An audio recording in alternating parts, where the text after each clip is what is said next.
I am a second-generation visitor here in Canada.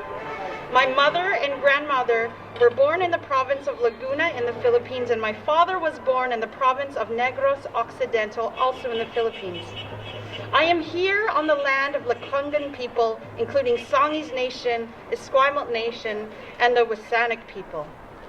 As a music educator of over 18 years, I am forever grateful for the stewardship and teachings of the Indigenous peoples across this land we call British Columbia, so that we can continue our love of music with our students.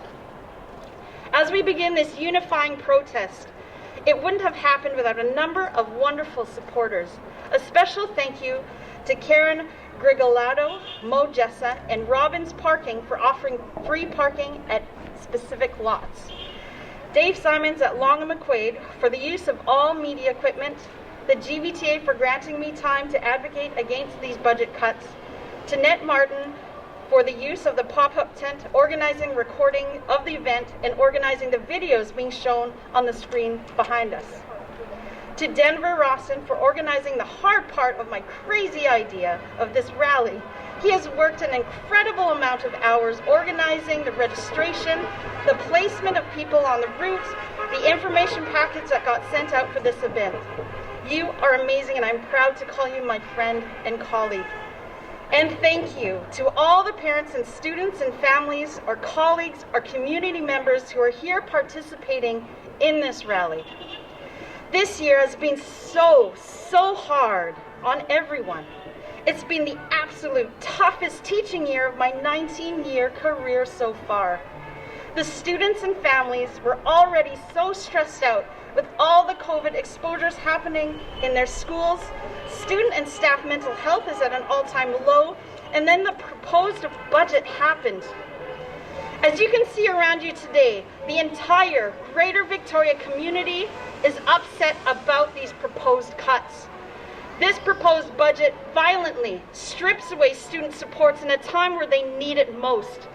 The Board of Education seems so proud of their district's strategic plan, but really have no idea how to implement it because they are ripping away any program that supports it. Music, reading recovery, counseling, EA support, gifted clerical staff.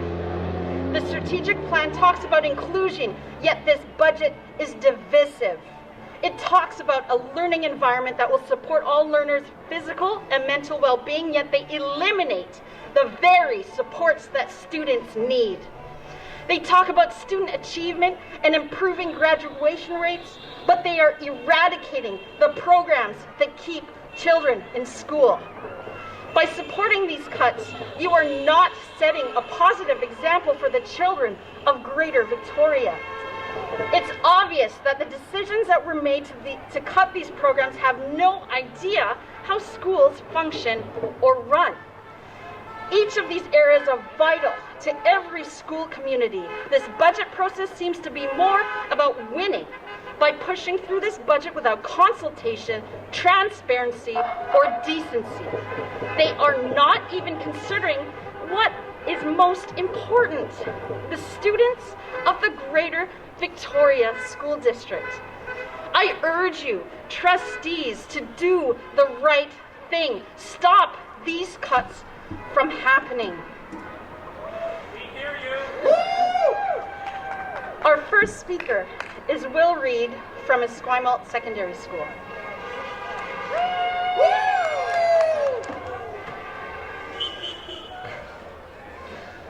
Good afternoon. My name is Will Reid. I was born on Treaty 6 territory, and I have settler ancestry from Scotland and England. I have been a visitor on the Coast Salish territory for 6 years. I'm currently a grade 12 student at Esquimalt High School. Thank you for the opportunity this afternoon to share my story and the impact music has had on my life. I was born into a military family, and I've moved around a lot. I ended up here in Victoria at age 12. In Victoria, I didn't have any supports other than my parents, but mostly just my mother, because my dad would go on long deployments roughly every other year. He was gone a lot. Moving to a brand new place where I didn't know anyone left me feeling very alone. I joined Rock Heights' music program when I moved here, and I was taught by Miss Kelly.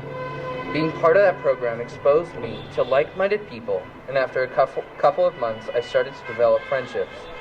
Even though I was young, at the time I had a very bad anxiety disorder and ADHD, as well as an early development of depression. Because of these, it made it extremely hard to make friends, but the music program helped me come out of my shell and I started to express myself. By joining music in middle school, I learned how to be myself, and it gave me an outlet for negative thoughts. It also helped me find the teachers and other supports I desperately needed at that time in my life. In middle school, like a lot of kids, I started to question my sexuality. As a result, I developed a deep sense of self-loathing for who I was. But it was in participating in the music program where I could forget about how much I hated myself. It was through music and the community that surrounds music that I learned to accept myself, and I eventually came out as gay in grade 10. My story is not unique. I have many friends whose lives would be different without music programs. Music programs are not clubs. They're not exploratory classes. Elementary strings, island ukuleles, middle school music programs are where kids like us can be part of a non-competitive team. They are cared for and nurtured by highly trained teachers that have to know all the instruments and vocal techniques for us to be successful. They need to know when to introduce a new fingering, a new bowing, and when to include SATB harmony, and so much more. They know all the kids' names in all of their ensembles, and they're a constant connection during all the changes that come with middle school and beyond. Middle school can be rough. Isn't it your goal for all kids to feel connected in school the way music programs like these already do? You may have noticed the way I introduced myself. It's not perfect, but it is a reflection on what I've learned so far about the place where I'm privileged to live. I learned this through music, and specifically through the drumming in my band class, where music teachers and Sarah Reid. By learning the gifted songs from the 3 island nations, I got to learn about protocol, about local cultures, and it even inspired me to reflect on my own connections to colonization. Drumming was an authentic path to becoming more culturally aware, above and beyond the lessons about residential schools and reconciliation taught in history classes. Trying to graduate during a pandemic has been really challenging. Mental health is a constant struggle for all kids right now, whether they're strong students, just getting by, or somewhere in between. The built-in supports like music, food, counseling keep us coming to school and staying connected during this uncertain time. I ask with respect, why is the district proposing cutting the very programs that strongly impact mental health? My peers and I are preparing to record the musical The Theory of Relativity. This is a show. It is a story about how we were impacted by those who came before us, walked beside us, and how we impact those who come after us. It is about the interconnectedness of humanity. As a grad, it is tradition at my school that the graduating class present a gift as a way of saying thank you. The gift is a small way of leaving our legacy. But my question to you is, what do you want your impact to be? What do you want your legacy? Will you take away elementary strings, island ukuleles, and middle school music programs for Victoria kids? Will you cut EAs, food programs, counselors, and the gifted programs that support my school's population? I hope that you will. Will you cut the programs and staff members who support the mental and physical well-being of the students you say you're trying to protect? I honestly don't know where I would be today if I didn't join music. I know you have tough decisions to make, and I hope you will do your best to make these decisions in a good way, and what these cuts would take away from our kids. I implore the trustees, don't take away the music, don't take away EAs, don't take away the food programs. They keep us kids coming to school. They keep us alive. Thank you. Good afternoon, everybody. I'm here today wearing several hats. I'm an D61 parent, 13 years standing, and a child psychologist with years of experience working in school settings. I'm also a member of Greater Victoria Acting Together, or GVAT, a coalition of 33 local organizations, such as faith groups, NGOs, and trade unions, with 75,000 members in the Victoria area. Our families are deeply troubled by the cuts in the 21-22 district budget and support the trade unions in their efforts to protect the jobs of school staff. We advocate for primary prevention as a model for mental health programming in schools. Positions such as family liaison workers, who do crisis intervention and advocate for children and families in the community, are really vital for vulnerable students and are currently being cut in the budget. Such programs cost a nickel on the dollar in saving future health care costs and help ensure students meet their goals in life. GVAT supports the teaching of Indigenous languages and culture in public school settings. The research clearly shows that when Indigenous students have a strong sense of identity, feel welcomed in school, and that they belong there, then they will stay and succeed.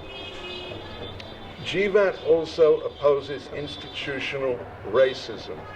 It is clear from the recent open letter from an Indigenous parent and the large number of co-signers, you should look, there are pages and pages, that as he states so clearly, colonialism, systemic racism, and patriarchy are very serious current issues in the district.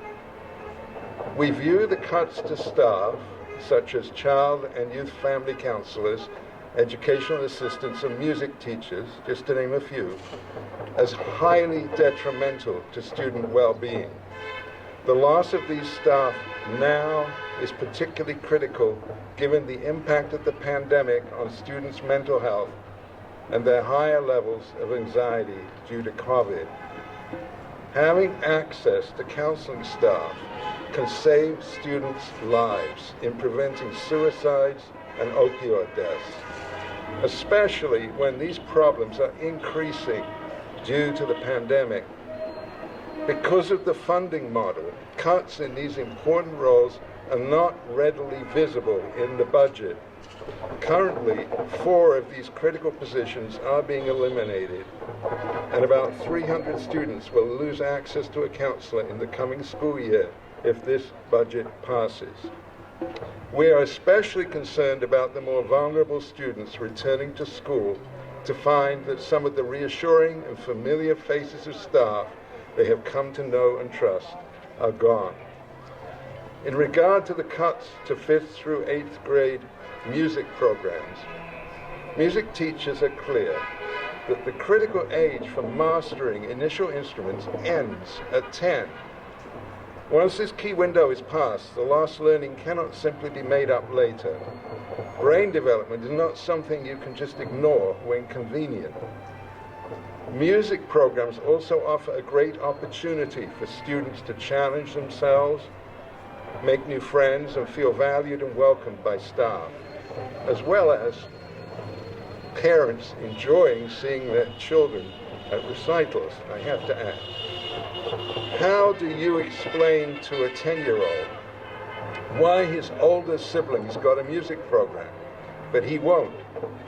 Or to a struggling 2nd grader who will no longer get help from a reading recovery teacher in order to become a successful reader?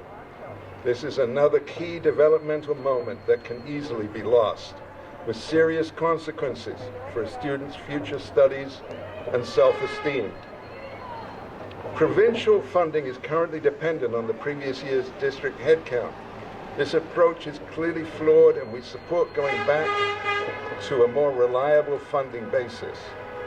There are also substantial funds being drained from provincial public education by sending tax dollars to private schools on a per-student basis. This policy of the previous government needs to be reversed as soon as possible in order to fully fund our public schools. Despite some recent increases, BC school funding is still well below many other provinces per student. GVAT advocates for using all the funds that are currently available, such as the $3 million in interest sitting unused in the district's bank account. We also question the cutting of over $4 million in much-needed student programs due to the so-called structural deficit, which we see as essentially an accounting issue. And when you ask accountants, they look at it and they say, "I've never seen anything like that. What the hell are they talking about?" We ask that the district take more time to explore the structural deficit question, ideally with input from the province, and in the meantime, we want to see all the funding restored now. I understand that even the trustees have not been able to see detailed line item budget items prior to the budget vote, not only this year, but for the last two. Whatever the outcome of the vote on Monday, parent concerns about the administration's flimsy reasoning for these proposed cuts is not over. Many parents are pledging not to vote for school board members who back the cuts, and we believe the trustees need to remember who hired them. P.S. It was not the superintendent. Every student deserves to be seen as an individual and to receive the help they need to succeed in school. Each child only gets one childhood, and we're only just beginning to understand the significant impact living through COVID will have on our children and youth. Thank you.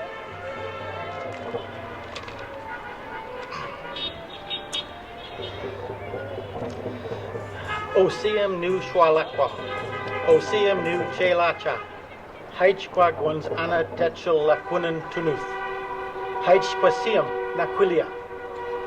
And for those of you like me who do not speak Lekwungwan, that was a traditional greeting, and it means my honorable close family, my honorable friends, thank you for coming to Sapsum and Lekwungwan land, the land of the smoked herring. Thank you, my honorable people.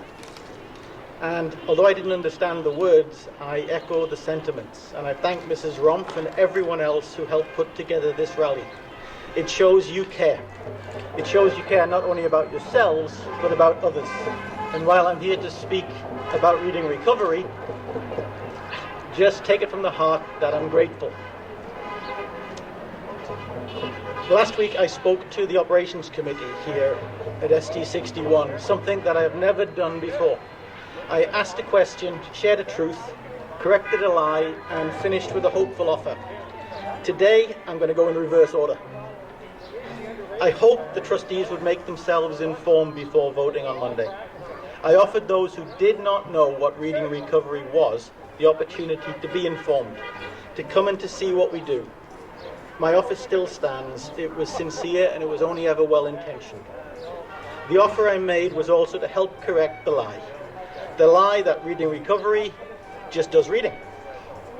The trademark label undersells what a child actually does for 30 minutes every day with a trained teacher. Watch a lesson and you will see so much more. Nervous students learn to compose their own stories, to find their voice, to hear that voice, to hear and record those sounds into words for the first time. They use a growing phonemic awareness to build an understanding of English phonology. They break apart words to make new ones, which is really exciting stuff, especially if you have struggled to do it in the classroom under the gaze of your peers. One-to-one instruction enables every successful decision they make to be brought to their attention in the moment, real time, which builds confidence, determination, and self-belief.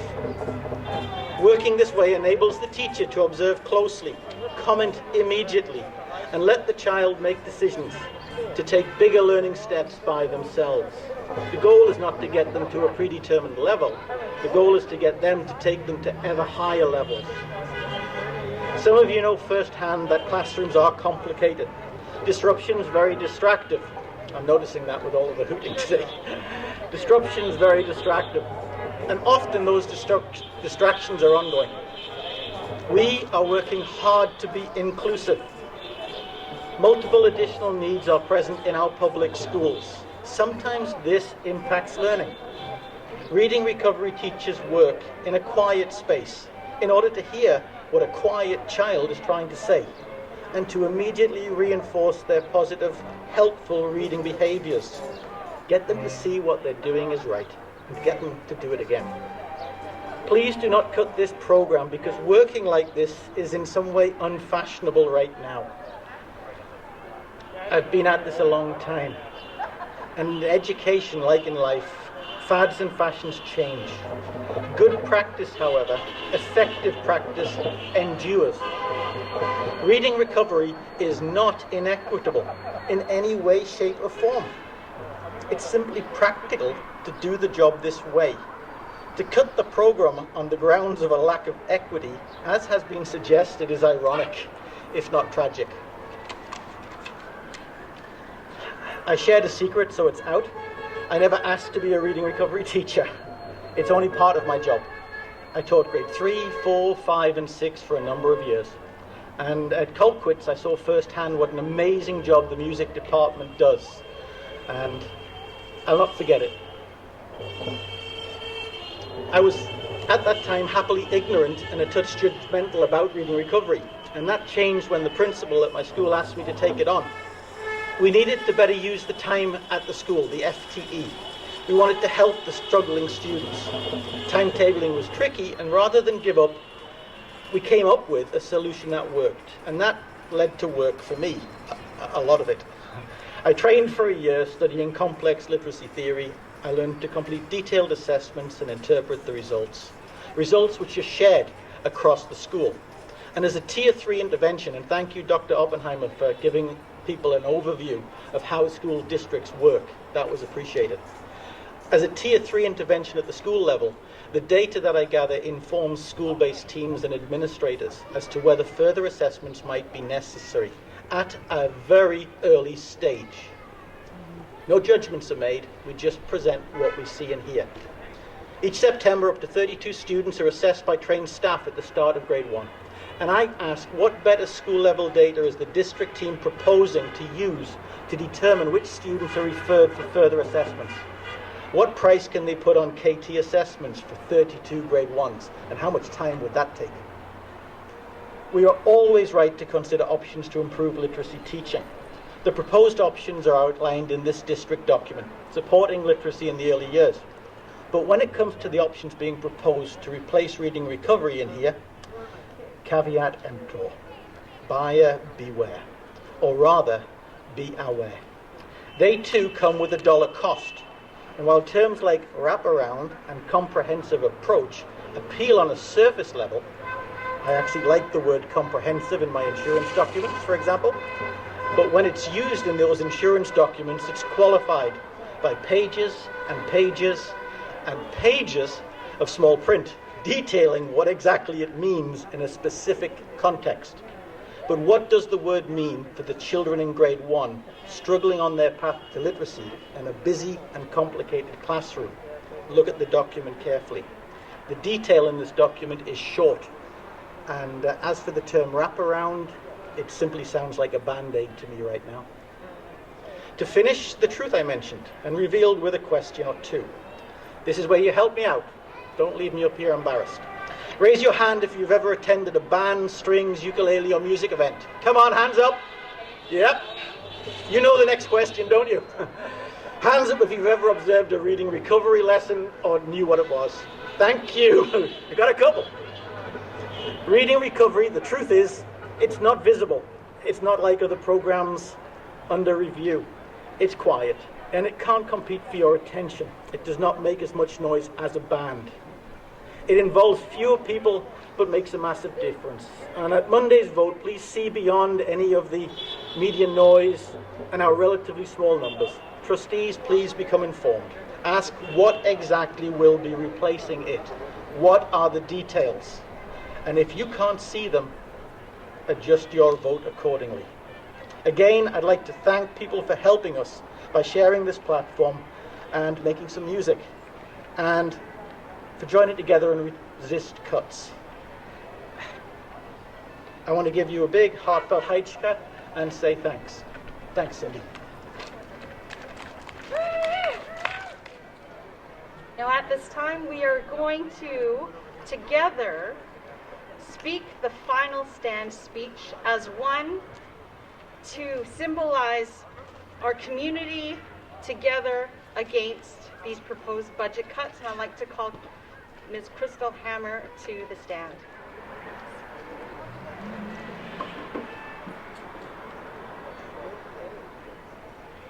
We stand here today, united as one community in opposition to the inequity that is the proposed budget of the Greater Victoria School District. We are here in support of all students who are struggling, all students who need support, all students who need to be lifted up. We are a community that values quality music education, learning spaces that are safe, and educational programs that are uplifting, inclusive, and foster connection. We are one community speaking up for supports within our schools, the people who support the struggling learners, the people who do the tasks vital for our school community to function. We are not savings. We are not reinvestments. We are the many faces, the real people that are directly targeted by this proposed budget. We stand here over 1,400 strong to defend our children, to defend our vital school programs, to defend the people who deliver these programs, and to defend the culture of our community. These cuts will cause irreparable damage at a time when we should be working to repair the harm caused by the pandemic. These cuts are a betrayal of trust in our school district. We stand here united as one. We are watching, we are listening, and we will remember.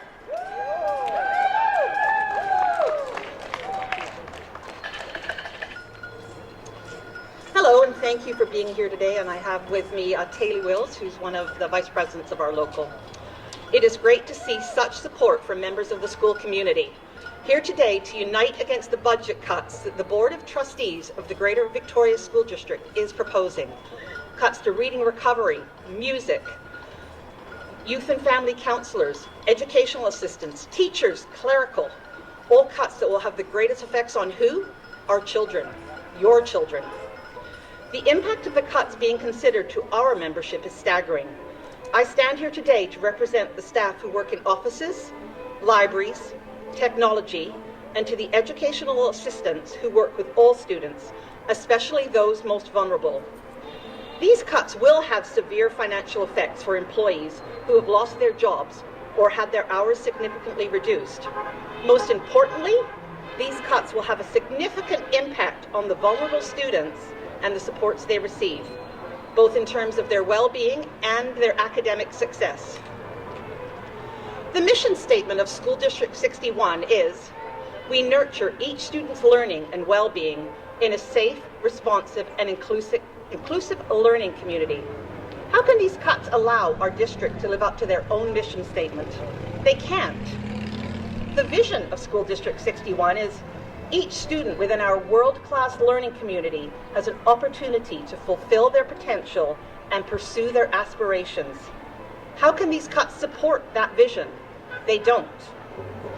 The erosion of hours of educational assistance equates to a loss of services to the most vulnerable students in our district.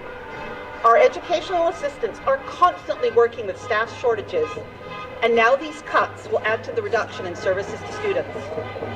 We need education assistants that have the ability to spend quality time working with these diverse learners so that they receive the encouragement and support necessary to enable them to become independent learners and participating members of the classroom, school, and their community. The role of an EA is to support the inclusion of students with diverse learning needs by providing academic and/or social-emotional skill development in the learning environment. Without these supports, the gaps for these students will widen. The ability for them to keep up with their peers will be reduced, and this will have lasting effects on their success, self-esteem, and mental health. Couple these reductions with the loss of youth and family counselors, the loss of support to our students is even more significant. Our GBTA partners cannot pick up the slack and support the rest of the classroom in the same manner. Everyone loses. Not all learning happens in the classroom, and the cuts to the clerical workforce have been unlike anything we have seen in years. Offices are the hub of the school, and our workers not only support students, they support the families. Our GBTA partners, administrations, they support everyone who walks in the office. Early last year, we met with senior leadership to discuss the inequities of clerical staffing at schools. The district acknowledged the inequities, and our committee felt supported and expected that there would be positive results moving forward. With these cuts, our district has just shown that these were hollow words. It takes no imagination to cut these workers. Last year, this little virus arrived, which became a global pandemic and has affected almost every facet of all of our lives. It was CUPE members who were the first back in schools to ensure supports were in place so our essential workers could do their jobs. We provided the opportunity for children to come to school safely. This September, we will be dealing with students and staff who have been out of school for a year or more. We will be welcoming students into the classroom who have spent a good portion of their young lives at home without the regular social interactions our society is accustomed to. Students and staff are going to need additional services next year to ensure they feel safe and supported. Does our board really think that now is the time to further cut these necessary supports? Our board has a decision ahead of them, and that decision should be to provide the maximum support to our children in order to give them the best future possible. These children are our future, and they must be provided with the necessary supports to make their future bright. And that will mean our collective future is also bright. Our district needs to support its staff with all the tools and manpower necessary so at the end of the day, they know they've supported the needs of the students and the school community. We need our offices to be welcoming places, able to meet the needs of students, parents, staff. To leave our vulnerable students without the necessary classroom supports during these formative ages will have a negative effect on them for years to come, and this will put them at a significant disadvantage. It means that the students in the classroom who don't need these supports will also lose valuable teacher time. If I haven't articulated it yet, with these cuts, everybody loses. Thank you.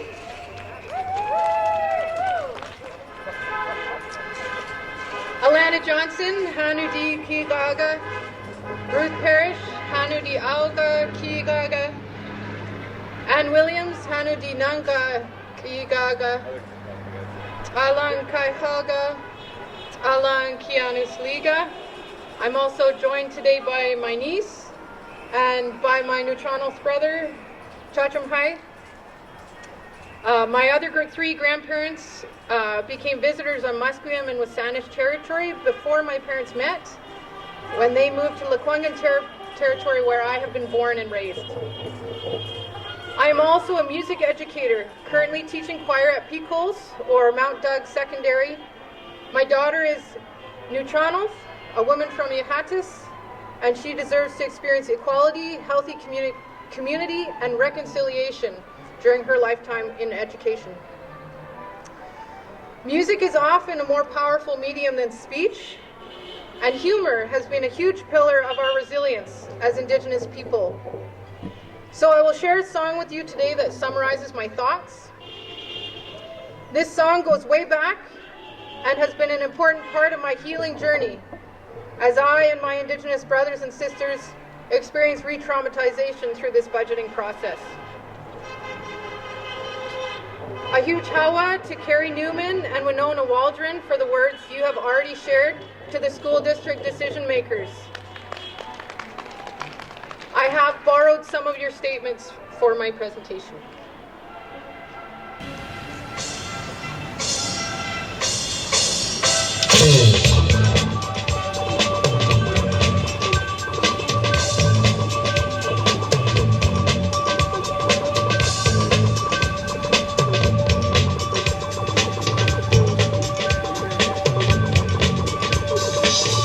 And you may find yourself on Coast Salish territory.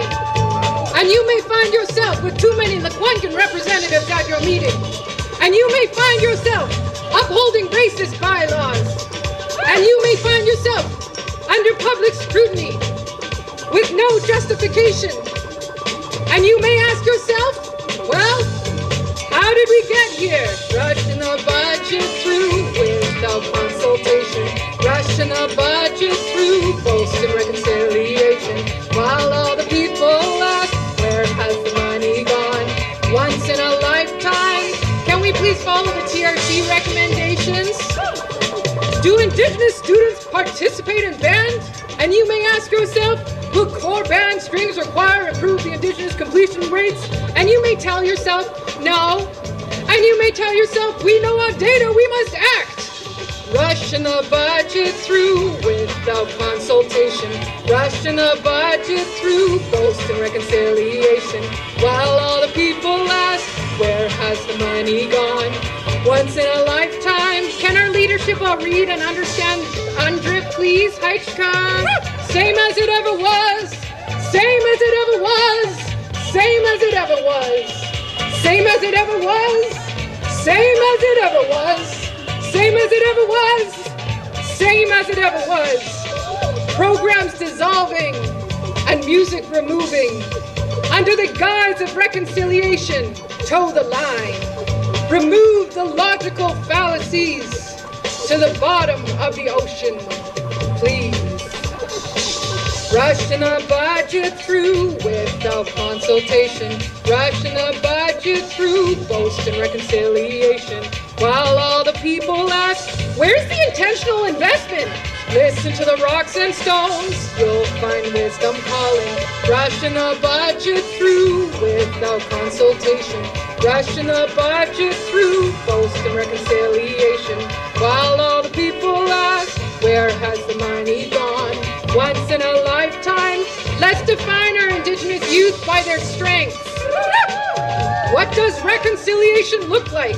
And you may ask yourself, how do we get rid of the deeply entrenched paternalistic attitudes towards Indigenous people? And you may ask yourself, am I right? Am I wrong? My God, what have I done? Rushing the budget through without consultation. Rushing the budget through boasting reconciliation. While all the people ask, how did this slide make it to the meeting? Listen to the rocks and trees, you'll find wisdom calling. Rushing the budget through without consultation. Rushing the budget through boasting reconciliation. While all the people ask, where has the money gone? Once in a lifetime, let's create a safe space for our Indigenous folks in the education system. Same as it ever was. Same as it ever was. And look where we are now. This isn't holding up. Why are you after us? Same as it ever was. Same as it ever was. Everyone. Same as it ever was. Same as it ever was. Same as it ever was. Same as it ever was. Same as it ever was. Same as it ever was. Here opportunity comes. Here comes the opportunity. It doesn't have to be the same as it ever was. It doesn't have to be the same as it ever was. Once in a lifetime, let's have Indigenous voices represented at every level of district decision making from beginning to end. Rushing the budget through.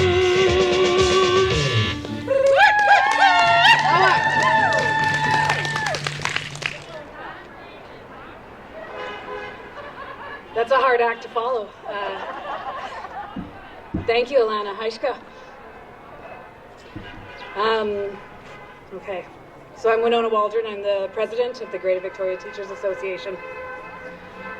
On April 13th, Kim Morris, Secretary-Treasurer of the Greater Victoria School District, proposed a budget that was profoundly shocking to the school community, claiming a $7 million deficit.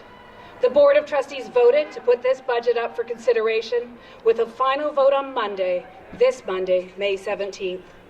The budget eliminates or reduces programming, including reading recovery, food programs, gifted programming, counseling time, educational assistance, school clerical staff, choir, strings, and band programs, and many more. 1 month into this process, we are wondering how accurate that deficit projection is. And if there is indeed a budget shortfall, how does the district see this as a problem, or do they see it as an opportunity? The district has told us that the $7 million shortfall has been created by both falling revenues and a structural deficit.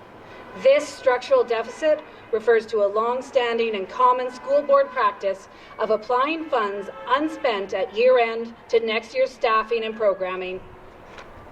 Our district is convinced that surplus deficit budgeting must end now. This change leaves us in a one-year crunch as funding is accounted for at the other end of the school year. School revenues rely on a per-student funding model. The number of students enrolled determines how much money each district receives. SD 61 has a long-standing practice of underestimating enrollment revenue. Enrollment for the 21-22 school year has been projected to fall 350 students below pre-pandemic levels, a difference of about 2.7 million. It is hard to understand the justification for this projection when all other predictors indicate a return to more normalcy once vaccinations are widespread. Students who left our schools for distance learning programs will return. In fact, the distance programs where they enrolled are now laying off staff in anticipation of that return.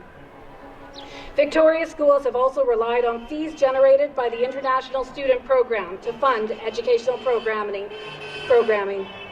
This revenue is projected to be down 25% from pre-pandemic enrollment. Whether or not we agree philosophically with the practice of running a business off the side of public education, the Education Ministry has allowed this practice to flourish. If this projection is accurate, districts need to hear from the government that they will be supported through this downturn, as other sectors have, so our students will not suffer. The opportunity created by this budget is clear. When revenue rebounds, even as early as September, the money will be reallocated, but it will be too late to preserve programming. Moving forward, the money can be invested in new directions and without consultation. There has been much talk of reinvestment in alignment with a strategic plan. However, nothing in this budget reinvests in supports for students. For now, all we see is cuts. In a particularly illuminating and widely criticized presentation at the May 10th Board Committee meeting, the Secretary-Treasurer attempted to make the case that cutting music would lead to better success for Indigenous students. Using Indigenous students to justify cuts to value programs was reprehensible. Nothing in this budget shows an investment in our Indigenous children. Nothing has been presented that shows how cutting music will benefit Indigenous children. No data has been produced that shows choir, strings, and band have a negative impact on Indigenous student success. Suggesting that Indigenous students do not benefit from the current programming reduces Indigenous youth to stereotypes and suggests that they should be defined by their deficits and not their strengths. All students deserve academic and mental health supports, and they also deserve music. Although the district's senior management seems to have no interest in finding a solution to the current budget shortfall, passing the budget is ultimately not up to them. The final decision will be made by our Board of Trustees on May 17th. These are the people whose mandate it is, and I quote, to engage their communities in building and maintaining a school system that reflects local priorities, values, and expectations. Boards are accountable to the people they serve. For the last month, Victoria school trustees have heard loud and clear from the families they serve. These proposed cuts are universally opposed by the community. Thousands have sent letters and engaged in the consultation process. A school budget is ultimately an expression of value and vision. The community will be watching to learn where our trustees stand, and they'll vote. Good afternoon. I'm Emilia Vozian, a grade 8 student and musician at Arbutus Global Middle School. I'd like to express my deep gratitude for the education I've been receiving in this district, which is why I must also communicate my extreme concern on behalf of myself, current and future students, regarding the proposed budget cuts. Since elementary school, I have been a part of almost all offered music programs: strings, choir, band, everything. It's the best part of my education, one of the best parts of my life. It's the reason I wake up early every morning and gladly stay in at recess. I'm a well-rounded student. I love learning, but it's solely music that brightens my school day. Music engages, excites me, makes me a better and more successful student, but also shapes me as a young individual. See, music is a vital part of students' identity. These programs are so much more than numbers. They're irreplaceable. They are an integral community where students truly belong. They are where connections are fostered, friends are made, lifelong memories and competencies are acquired. From expression to collaboration to discipline, an early music education is an enriching life experience. Thousands of scientific and academic studies have proven this with incredible data that needs to be looked into. Although interconnected, the space where music is played is so different and separate from our classrooms. No matter what, I know that once I set up my chair and music stand, everything falls into place and is forgotten. Even if just for a 40-minute class. Every single day, it's what I look forward to unite with peers and play music guided by caring teachers who put in the time, passion, and expertise to give these programs their value. Music centers me. Like the German poet Auerbach said, music washes away from the soul the dust of everyday life. Students need this now more than ever, especially during COVID, especially in this world of ever-growing technology. Music is a hands-on way for students to connect with themselves and those around them. Me, I'm in grade 8. These cuts don't impact me directly. Meanwhile, my sister is in grade 5. She's so excited to go into middle school. She's been planning, thinking, talking about every single music group she wants to join. And she's not alone. Music follows students from elementary to middle to high school, and they can depend on it throughout those difficult transitions. It's what they look forward to. These cuts will be a devastating, devastating hit. Funds for grade 6 and 7 band together with island ukulele and Indigenous drumming have been found, but that is not enough. Music programs should be strengthened, not reduced. Every benefit and importance I have outlined doesn't just apply to band. For some it is strings, for some choir. They are entirely different things. Not everyone finds their place in band or can afford private lessons. Moreover, some form of strings program has been running in our district since 1914, surviving both world wars, the Cold War, an epidemic, the Great Depression, over a century, and now it might be cut? Not even because of a pandemic, but because of a questionable budget deficit dealt with during a pandemic? Solutions were found in the past. Why is it impossible now? And choir, singing is a universal art. I can't even explain what it feels like, what it does. Some studies have even shown that singers' hearts beat in sync. Choir is a true representation of one learning community. Apart from this cut will inequitably impact girls, seeing as we form 80% of school choirs. In the final sense, your ultimate goal is improved student success, yes? Cutting music does not fit with this plan, nor the core values, visions, or goals stated in the district strategic plan. Will cutting choir improve the student learning experience? Will cutting strings improve our quality of education? The exact opposite will happen. How does cutting music programs fit with the plan to increase mental health supports when they are the ones providing the support? How does leaving only band improve all student outcomes? By choosing to cut music, it's directly cutting opportunities from all students. It's extinguishing the candle, lighting up generations of students' school experience. Cutting the work of music teachers is a disservice to our education and a tremendous, long-lasting loss in the entire community. To wrap up, I must reference back to the conclusion of the plan outlined on the Public Information Act. It said, and I quote exactly, "In the end, we must know who our students are, what they need, and how we can create the very best learning environment so each student can be successful. SD61 board, I say this again. I am a student. I have told you what I am, who I am. I have told you what we need over and over again. We have told you. Just one example is a survey created this week by students whose results have been shared with you, which collected almost 400 quotes from our peers across the district within 36 hours, all clearly attesting to the importance of music in their lives. That in itself should say enough. When you make this decision, remember you are representing our voices and our education. Our message to you is we need music. It holds a fundamental place in our learning environments, for our personal and academic success, for our mental well-being, for our education. After all, we are your priority, right? Thank you. You have heard from every section that this proposed budget affects. We stand here united as a community against these proposed budget cuts. Please listen, trustees, to the community that you represent. We will remember. Thank you everybody for coming out to this protest. I hope you had as much fun as I did. Thank you again to all our supporters, parents, students, colleagues, community members for making this happen. Thank you, and we will watch what happens on Monday and remember.